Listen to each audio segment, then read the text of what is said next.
Hey everyone, hope you're doing well today. My name is Nate, and today we're going to be going over a single color gradient fade. We're going to be using the color purple and doing a scrunch pattern. I do pre-prep all my shirts before they go into the bag. If you don't know how to prep a shirt, be sure to watch my video on how to prep a shirt for tie-dye, and that'll go over that completely for you. So first thing we're going to do here, we're going to open up this shirt and turn this inside out and lay it face down on the table. I'm going to smooth this out, get out all these wrinkles, most of these wrinkles anyway. I know we're just going to wrinkle it back up, but if you do this first, you're going to end up having a better pattern in the end. Okay.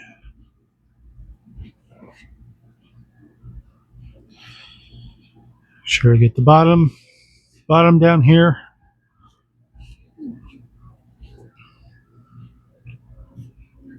Got your sleeves. Okay. So everything's mostly flat.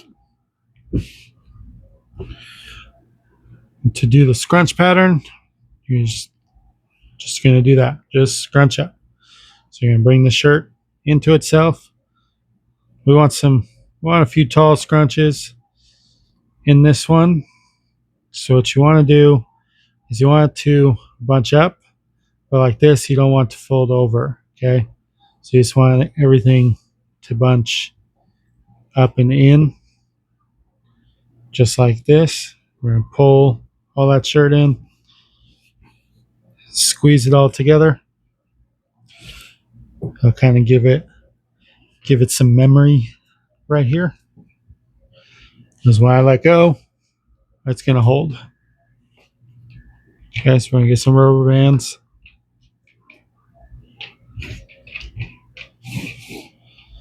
And just going to put one straight across here. Another one here. And up here. And we're going to turn this 90 degrees. Do the same thing. Just one right there in the middle.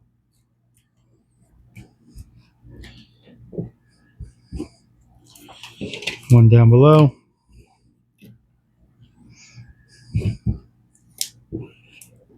And one here. Okay. So then we're going to do corner to corner as well. That way we get these flaps that are here. And one more going corner to corner here.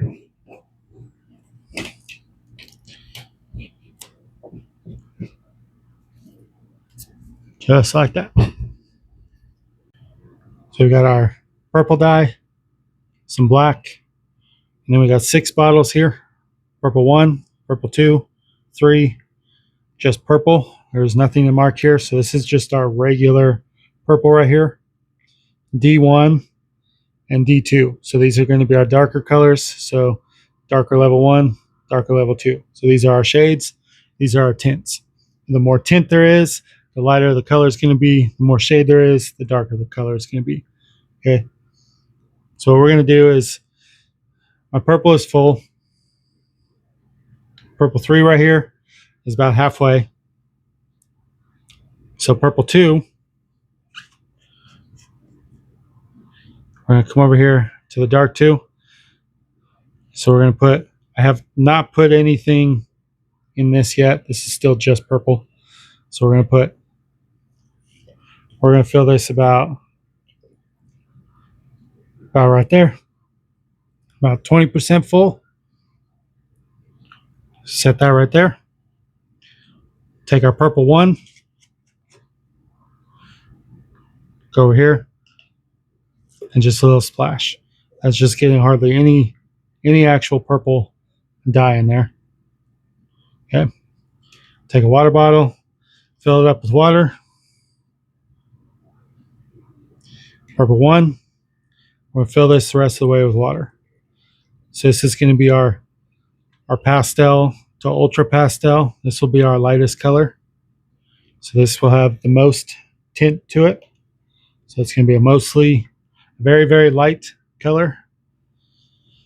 Okay, purple 2. Fill that the rest of the way. This will be sort of a pastel to almost a neon color.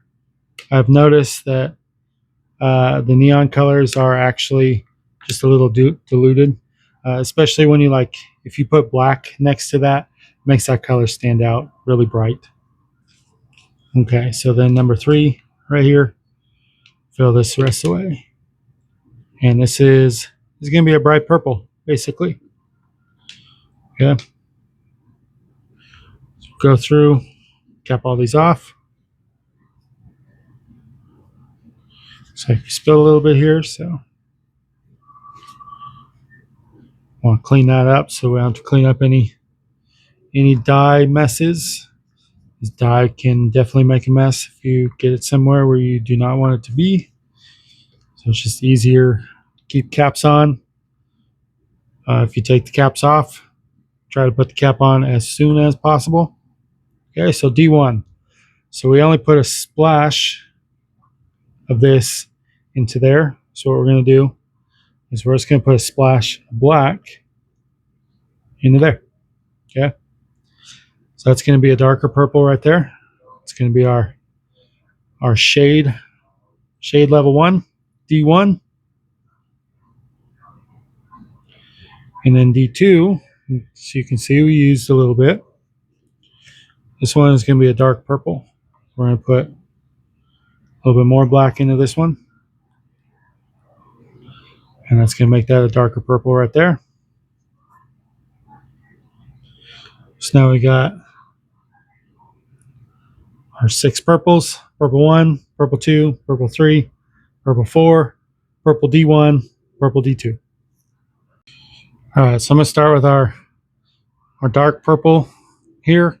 We're actually going to do a gradient from this corner and go to that corner. I'm going to put a bit of this on here. We don't want this to go too far. Otherwise, we'll have a super dark shirt. Sorry, this is not actually black. It just kind of looks black right here. And the purple will start to show as it's sitting. So this is our D1, which is our less dark. And we're going to make sure to overlap them a little bit. The overlapping is what gives it the gradient. And so I only let a little bit come out at a time. You probably can't really tell a difference in this at the very moment. These do look very similar, and that will happen with some colors where you'll kind of mess with the colors, and then you go put it on and go, wait a minute, it's all the same, nothing's changed. And once you wash it, then you'll actually see the difference in colors. And so you may not notice it all right away as you're putting it on here, but just trust in your in what you did with the colors when we changed them earlier, and just trust that when it washes out, you're going to have that gradient that you're looking for. And so see how it's already getting lighter over there. So this is our first 3 colors here. Okay, now the next 3 colors are the colors that we lightened. So it's going to continue to get lighter. And you may not really see a difference between this color and the last color. Just kind of like how we didn't see a difference between that and that. But then as it goes, like every 2 or 3 colors, you'll notice a difference. But sometimes the 2 colors that are right next to each other, you may not really tell the difference. But that's how you get those good gradients. When it's just like a slow, gradual change from one side to the other, that's your smooth gradient shifts. Okay. So now you see how that one is definitely quite a bit lighter. I'm going to make sure to overlap here. And I'm not putting enough dye to go all the way through. I don't want it to go all the way through because I'm going to flip it over and I'm going to put dye over on that side too. And depending on if you want like any white left over showing in this, will depend on how much dye you actually put on there as well. Okay, so now we got one more color, our lightest purple here. We'll probably actually use quite a bit of this. The lighter colors do get overtaken by these heavier colors here. The dye tends to shift as it sits.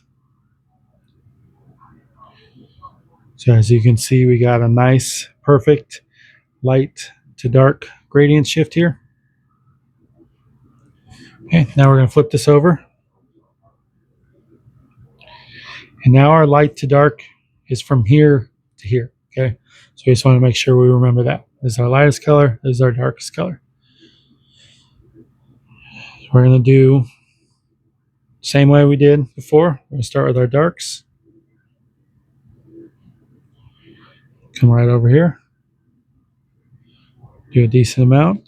This looks like it is a pretty thick dye. I do thicken my black dye, and so when I mix it with the other colors, depending on how much is in there, will be how depending on how thick that dye is. I do not thicken any of my other colors, just the black, because black is where I get my detail typically. And so I want, if I'm trying to get good detail, precise detail, thickening the black dye definitely helps with that for sure. Okay, so now we're here to our just our regular purple. This is our unchanged purple. So this is the original hue that we worked with. And up here is our shades. Down here is our tints. I'm not working with any tone changes. Tone adds gray. Gray starts to go into like earth tones and stuff, and that's a whole separate way, whole separate look on the colors. And so I'll have a segment over tones at some point while we'll be making earth tones in those. Okay, so here's our down to our 2.